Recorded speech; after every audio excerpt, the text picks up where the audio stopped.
સુરતના કાપોદ્રા વિસ્તારમાં મરઘા કેન્દ્ર પાસે રહેતી પરણીતાએ પોતાની 4 વર્ષની દીકરી આરુષીને એસિડ પીવડાવ્યા બાદ પોતે પણ ગટગટાવી કરેલા આપઘાત પ્રકરણમાં પોલીસે મૃતક મહિલાના પતિ, સસરા, જેઠ અને જેઠાણી સામે આત્મહત્યા કરવા માટે મજબૂર કરવાનો દુષ્પ્રેરણાનો ગુનો દાખલ કરવામાં આવ્યો છે, જેમાં પોલીસે આરોપી પતિ અને સસરાની ધરપકડ કરી અન્યોની શોધખોળ હાથ ધરી છે।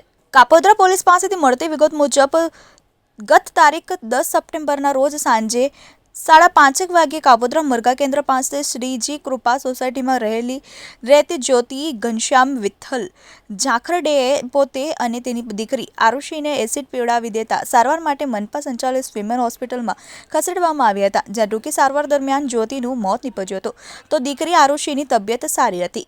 ઘટનાની જાણ થતાં મહારાષ્ટ્રના બુલડાણાના ખાતગાંવના ઉમરા અટાણી ગામ ખાતે રહેતા તેમની માતા અરુણાબેન બાબુસિંહ સોણકે પરિવાર સાથે સુરત દોડી આવ્યા હતા। તેઓ જ્યોતિની લાશનું પીએમ કરાવ્યા બાદ લાશને અંતિમ વિધિ માટે વતન લઈ ગયા હતા।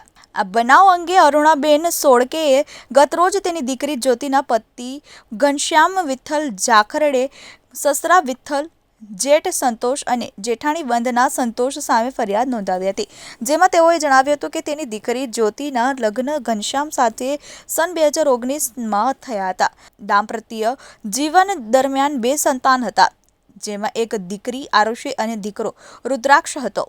લગ્નના 3 મહિના સુધી દીકરી જ્યોતિની સારી રીતે રાખ્યા બાદ તેના પતિ, સસરા અને જેઠાણી અવારનવાર નાની વાતોમાં ઝઘડો કરી મારઝૂડ કરી શારીરિક માનસિક ત્રાસ આપતા હતા। બનાવના દિવસે પણ જ્યોતિએ ફોન કરી પતિ વિઠ્ઠલ મારઝૂડ કરતો હોવાનું કહ્યું હતું। પોલીસે અરુણાબેનની ફરિયાદ લઈ મૃતક જ્યોતિના પતિ, સસરા અને જેઠાણી સામે આત્મહત્યા કરવા માટે મજબૂર કરવાના દુષ્પ્રેરણાનો ગુનો દાખલ કરી પતિ ઘનશ્યામ વિઠ્ઠલ જાખરડે અને સસરા વિઠ્ઠલની ધરપકડ કરી આગળની તપાસ હાથ ધરી છે। 2 દિવસ પહેલાં કાપોદ્રા પોલીસ સ્ટેશન વિસ્તારમાં આવેલી શ્રીજી સોસાયટી મુરઘા કેન્દ્ર પાસે એક મહારાષ્ટ્રીયન પરિવાર રહેતો હતો, જેમાં એક મહિલાએ પોતે સુસાઇડનો પ્રયત્ન કરેલો અને ઘરમાં પડેલ એસિડ પોતે પી લીધેલ। ત્યારબાદ એને હોસ્પિટલ લઈ જવામાં આવે છે। હોસ્પિટલમાં ટૂંકી સારવાર બાદ એનું મૃત્યુ થાય છે। પોતે શરૂઆતથી જ અનકોન્શિયસ હોય છે, જેથી પોલીસ રૂબરૂ કોઈ નિવેદન લઈ શકાયેલ નથી।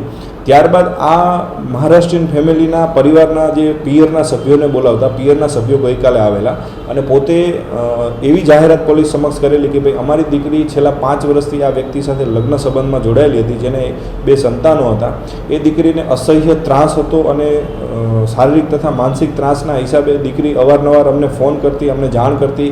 અમે દીકરીનો પરિવારનો ઘર બગડીને તેના માટે અવારનવાર સમાધાનો કરતા, પરંતુ દીકરીએ અંતે કંટાળીને પોતે સુસાઇડનો પ્રયત્ન કરેલ અને દીકરી ગુજરી ગયેલ છે, એક્સપાયર થઈ ગયેલ છે। જે અનુસંધાને તેમના પતિ, તેમના સસરા તથા તેમના પરિવારના અન્ય સભ્યો સામે આત્મહત્યાના દુષ્પ્રેરણની ફરિયાદ આપેલી, જે ફરિયાદ નોંધી તાત્કાલિક કાર્યવાહી કરી એમના પતિ અને એમના સસરાની હાલ ધરપકડ કરવામાં આવેલ છે અને પરિવારના બીજા સભ્યો જેના વિરુદ્ધ આક્ષેપો છે તેને શોધવાના પ્રયત્નો હાલ ચાલુ છે।